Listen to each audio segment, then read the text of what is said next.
Hello, everybody. Welcome into a game day edition of the Pack-A-Day podcast here on YouTube. My name's Andy Herman. You can follow me on Twitter at AndyHermanNFL. Thanks as always for joining me every single day here on YouTube.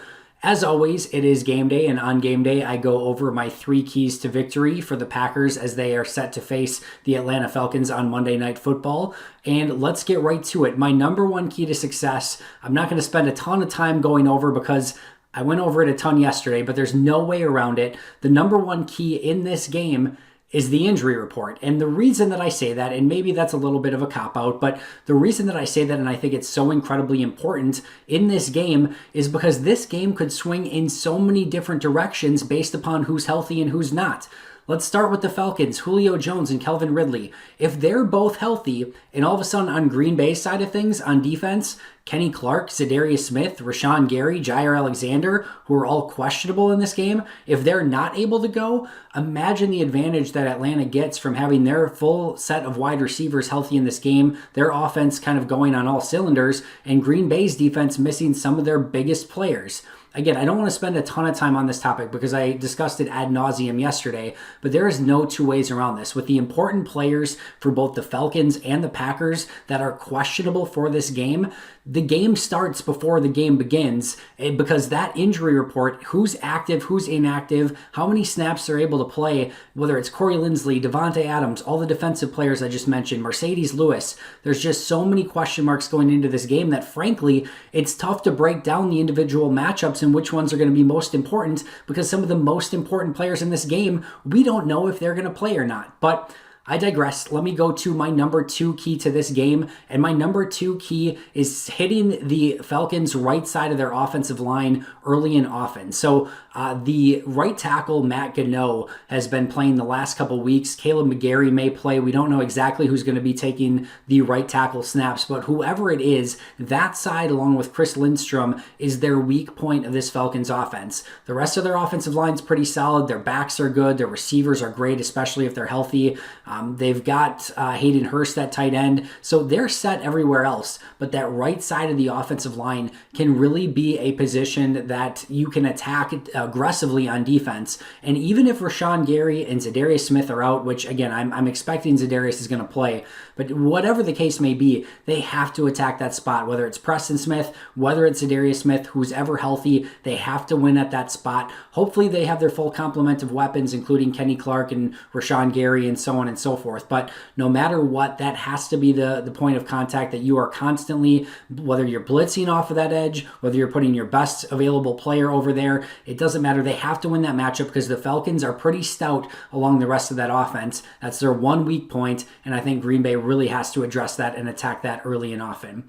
And then my third key to the game is make the Falcons one-dimensional on offense. And again, this could be one that we talk about kind of every single week, but I think it's that much more important with the Falcons' explosiveness on offense. If Todd Gurley gets going early and often, and you have to guess as a defensive coordinator what's going to be coming, whether it's run or pass, Green Bay's done a great job of that on offense. You don't really know if Green Bay's passing or running on any given play, and it makes it a nightmare for defensive coordinators. Green Bay's been able to mix and match a variety of different concepts. If Atlanta's able to do that and get Todd Gurley and that running back group going, now all of a sudden, again, whether they're healthy or not, whether it's Russell Gage, whether it's Julio Jones, Kelvin Ridley, Hayden Hurst, they have all of those weapons to attack you short, intermediate, and deep, and you do not want to be caught in a guessing game, especially, again, if you have those injuries on the defensive side of the ball. We already know Green Bay is going to be without Christian Kirksey. There's a ton of other players who are questionable, so Atlanta has the ability to potentially dictate mismatches, especially if Todd Gurley in that running game gets going early and often. So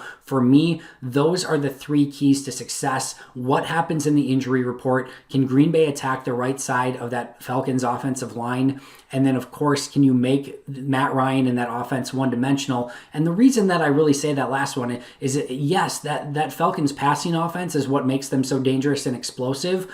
But again, hopefully you have your complement of defensive players, Zadarius Smith and Preston Smith, maybe Kenny Clark in the middle, maybe Kingsley Keke gets more time again. Those guys have a chance to get to the quarterback, and that gives you a puncher's chance to get turnovers, get to the quarterback, whatever the case may be, and kind of flip the game that way. Whereas if Atlanta's just able to kind of nickel and dime you, get good yards rushing the football, hit Hayden Hurst for some intermediate gains, and then gash you deep when they need to, that's a recipe for disaster for Green Bay's defense. So I think they're going to be very, very cognizant of making sure that they have players up front who can stop the run and make sure that that is not an issue that they have to deal with throughout the game. And as has been the case so far this season, Green Bay's offense could prove to be the best defense in this game once again. If Green Bay can put up a ton of points on offense and show that explosive offensive ability once again, that could force the Falcons to get one-dimensional, even if the Packers aren't stopping Todd Gurley. So that could be another plan of action. Some fun matchups that I'm hoping to see in this game. I'm really, really hoping to see Elton Jenkins versus Grady Jarrett in this game, which we should see at some point. Corey Linsley is questionable, but Linsley versus Jarrett, should be really, really fun as well.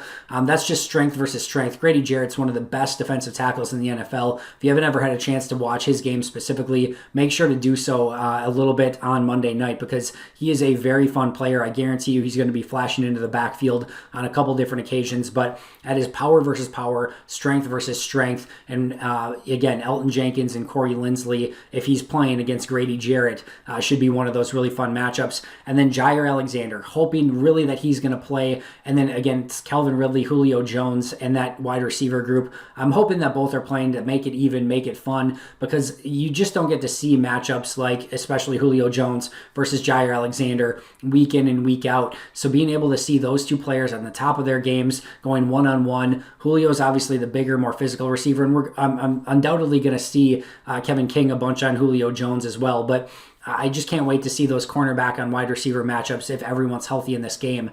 Even if not, there's a part of me that's very, very excited to see what Josh Jackson can do in extended playing time. We'll see if it's Kadar Hallman, if it's Josh Jackson, or what they do on the defensive side of the ball if Jair Alexander's out. Again, hopefully Jair's in there, but should be really interesting to see, and I'm really hoping to see, again, a very fun Julio Jones versus Jair Alexander matchup at some point in that game.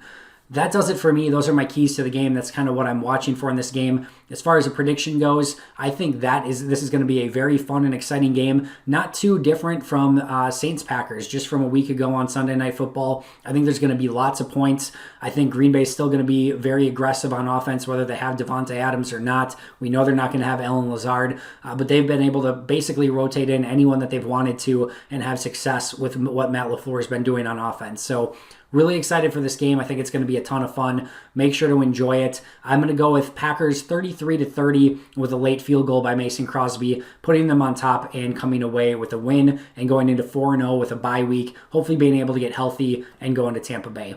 Thanks so much for listening. I will be back tomorrow with hopefully a Victory Tuesday edition of the podcast. Also, make sure to check out Ben Fennell and I on the long form edition and the audio podcast, wherever you get your favorite podcasts, or ask Alexa to play it for you, and she will do so. Thanks so much. I'll see you tomorrow. Go Pack Go. On to 4-0. I'll see you next time.